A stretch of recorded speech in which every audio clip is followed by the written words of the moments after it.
Hello everyone and welcome to my first video in the series, Finding the Right Fuel. So today I just wanted to, what I mentioned in my video yesterday, my intro video, is I have been on a quest this year to learn more about nutrition and go more in depth with nutrition, to kind of figure out a couple issues I've been having and also help some of you with what I'm learning. So I have a background in engineering. I like to research. I like problem solving.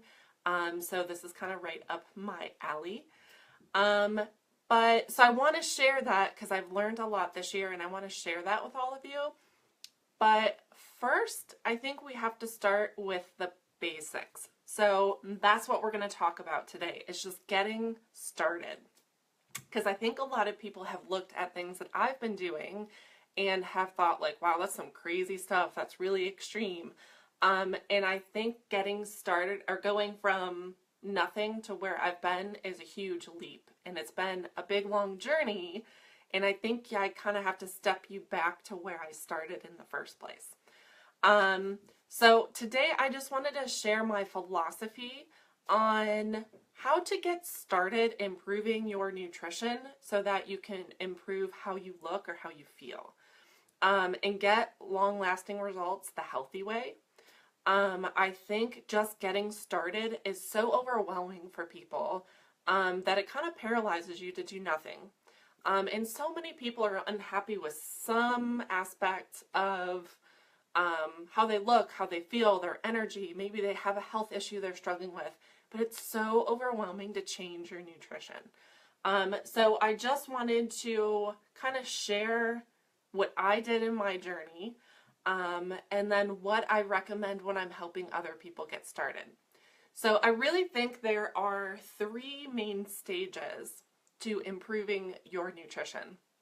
Step one is just the getting started, the basics, what I would call Nutrition 101. And that's things like keeping a food journal and tracking what you're doing, so that you're more mindful of what you're doing. Not that you're really making changes, but that you're just kind of being more mindful of eating. You're not just eating whatever you want, whenever you feel like it. You're kind of keeping track of what you're actually doing. And then drinking more water, not really changing what you're doing, but just being more mindful and maybe being more mindful about portion sizes too. And for me, this is where I kind of got started with Shakeology, which I'll talk about a little briefly later on. But that's kind of the basics, is just how you get started. Then from there, when you kind of have a good handle on the basics, then you can transition more into clean eating. So I run Nutrition 101 groups for people that are at ground zero, not eating healthy whatsoever. So you get through the basics for a little bit, learn a little bit, understand your baseline so you know where you can improve, because everybody's different. Nutrition is so individual. But once you understand that, then you can start to transition into clean eating, what I call clean eating. And that's doing things like, I really like the Portion Fix container system. And that teaches you portion control, but also the proper ratio of, say, protein, carbs, and fat. Switching and cutting out some of the processed foods, reading labels, maybe switching to organic, things like that is kind of transitioning into the cleaner eating. And then step three is what I would call like the advanced nutrition. And that's kind of like for special requirements. That's where I've been focusing most of my time this year. So that's like food sensitivities, like maybe you're sensitive to dairy or gluten, but you don't know how that's affecting you. Or nutrition for athletic performance. That's something that's important to me too as a runner. But just kind of where for people that maybe know how to eat healthy, but they're still struggling with something. So maybe they're eating healthy, but they've plateaued with weight loss. Maybe they have a health issue. And I think that's where it becomes really individualized, and really you have to do some research and problem solving, and that's what I love to do. So that's what I've been focusing on. So, and that's where I would fit in what I've been doing, like Whole30 and the Ultimate Reset and going vegan and plant-based. All that kind of stuff has been investigation or a personal science experiment into some of those topics. And I'm going to break those out into separate videos because I think doing all of this at once would be way too overwhelming. Okay. And then, so those are the three main stages, but I also, my husband asked me to touch on tips for when you are ready to make changes, but maybe your spouse or your kids aren't, and they're not excited about what you're doing. Because that has been my life for the past few years. And he said, you know what, you should really touch on that. What to do when your spouse or your kids aren't really on board with what you want to do. So I will do a video for that as well. Okay, so that's really what I want to cover. I'm going to break those out into separate videos. But today, really briefly, I just want to go through getting started, the basics. Okay, so like I said, I think this is really overwhelming for people. A lot of people can look at what other people are doing with a diet, or maybe watch what I'm doing and think, there's no way I could do that. There's no way I'm going to overhaul everything. And one of my favorite quotes is, like, you don't have to do everything to do something. I am a huge fan of baby steps, and that's what I teach people how to do, is pick one thing this week. Get started with changing one small thing. And each day you make a little bit of progress, all of that compounds over time. So if you looked at how I was eating, how I was living just a couple years ago, it's so different from now, but I didn't go from point A to point B overnight. It's been a journey of 3 or 4 years of making small changes. Like, okay, this month I want to work on this. You know, things like when I was drinking coffee every day and I had who knows how much cream and sugar that I would put in coffee, I started working on just the creamer, or I started working on just the sugar and cutting that back. So there's tons of little changes you can do without overhauling your whole diet and lifestyle. So what I like to start with, starting the basics, my first top suggestion was a food log. And I know some people roll their eyes at this and don't want to do this, but it is so helpful. That's what I started. After I had my youngest child, I was probably 30 pounds overweight. The weight was not coming off easily. I was overwhelmed. I had been on bed rest with her for 6 months. My body was complete mush. I had to give up my career because of it. So all of a sudden I was a stay-at-home mom with 3 young kids. I was 30 pounds overweight. I was winded just going up a flight of stairs, and I had no time or energy to do anything. And that's where I was when I started, okay? So if I would have told the old me, okay, come join me on this challenge group and work out 6 or 7 days a week and eat perfectly healthy, well, that would have been way too overwhelming for me to get started with. And so I get that. Like, I was that girl before, where I knew I needed to change. I knew I was unhappy in the skin I was in, but I was so overwhelmed and didn't know where to start. So what I started with was tracking, just looking up what I was doing and tracking in MyFitnessPal, which is a free app you can get on your smartphone. You can actually log into your computer and create an account there. So you can enter your stuff on the computer, but that's how I started, and that's what I start everybody with, that I start with in a Nutrition 101 group, is just looking at what you're doing. And the cool thing about that one, there's a scanner feature, a barcode scanner. So say you have a bag of chips. You can take the barcode scanner, scan it, and it will bring up all the information for that thing. Super easy to use when you're at home, especially anything that comes in a package. So even if you're dealing with like frozen vegetables, whatever, it's so easy to scan it. It's not like you're in there searching stuff. Also restaurants, there's ton of restaurant information. That is so helpful for me when I'm traveling, because I will look up things on the menu and see how good or bad they are before I make a choice. So that's what I start with. Now, some people maybe are not into technology. A pen and paper works too. MyFitnessPal just gives you more information. But that's what I start with, and what it helps you do is create that baseline of, okay, there's so many times where you think, I'm not really doing that bad. And that's where I was. And then every morning when I was going and dropping my kids off at preschool, not every morning, but I liked to stop. There was a Starbucks drive-thru. I liked cafe mocha, so I'd get a grande cafe mocha and a low-fat or reduced-fat coffee cake. And I thought, and that was my breakfast. And I thought, well, that's not that bad. You know, it's not that much food, whatever. Until I put it into MyFitnessPal. And then I was like, holy smokes. I can't even tell you how many calories and sugar is in that drink or the coffee cake, but it was ridiculous. So it kind of helps things that you don't think are that bad, especially if you're eating out. When you see what's actually the calorie content or the fat or the sugar or whatever, it makes you more aware so that you can make better choices. Okay, so that's the first step. Number two that I think is huge, one of my top tips, is to not drink your calories.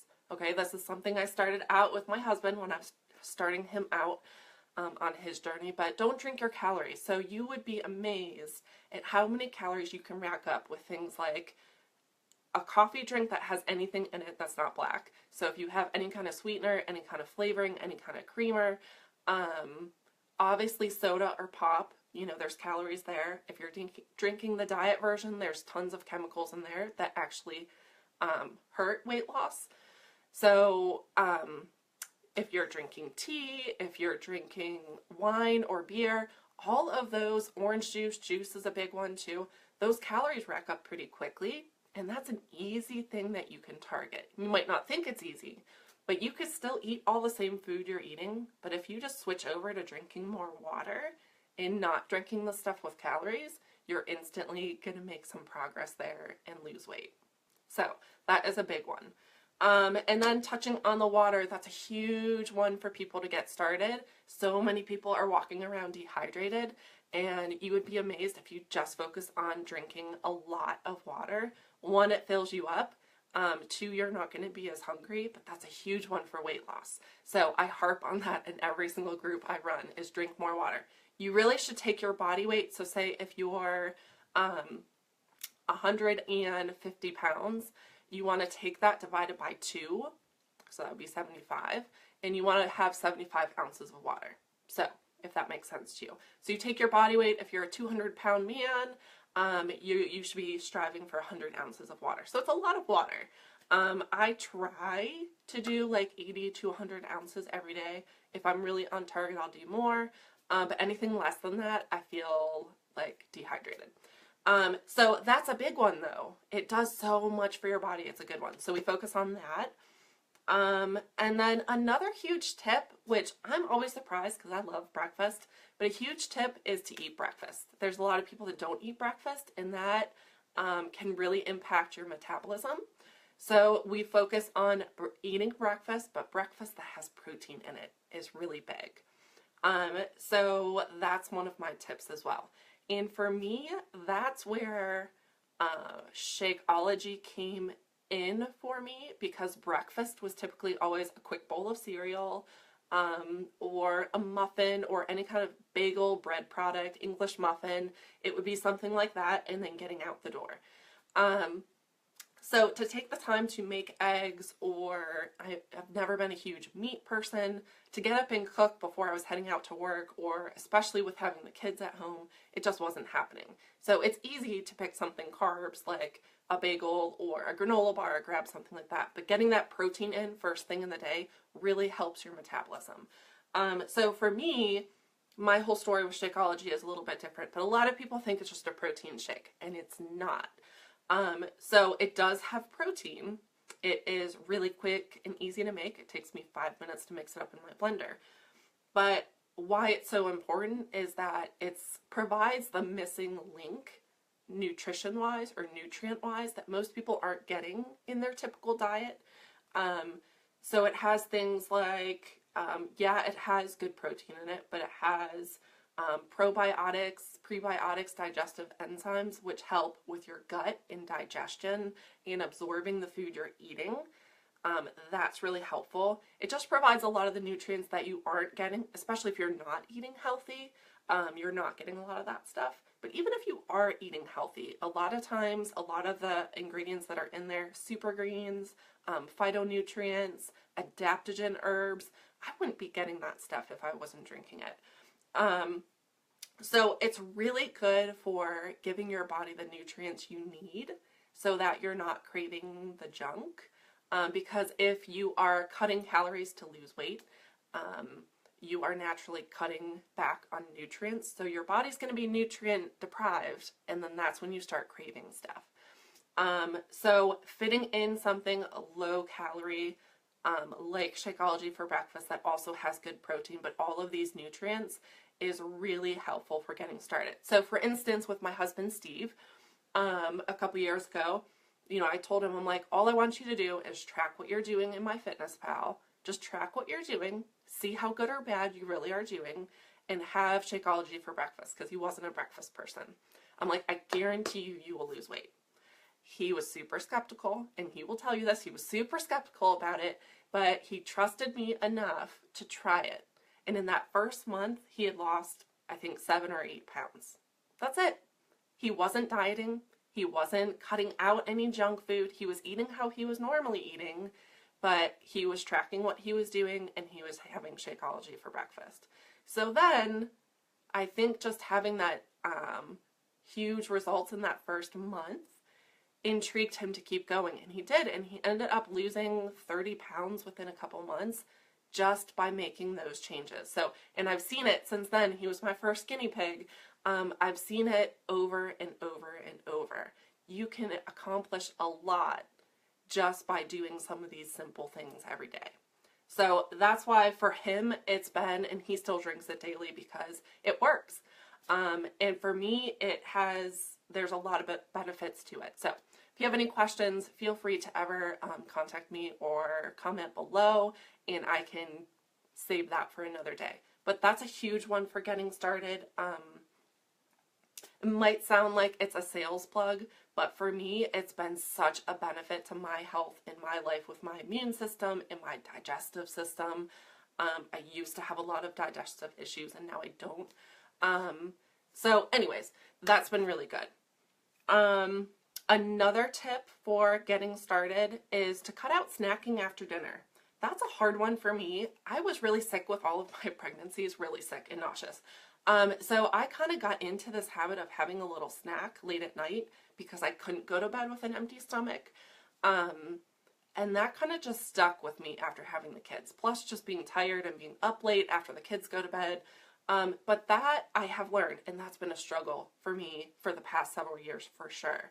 That really impacts your body, is that eating late at night.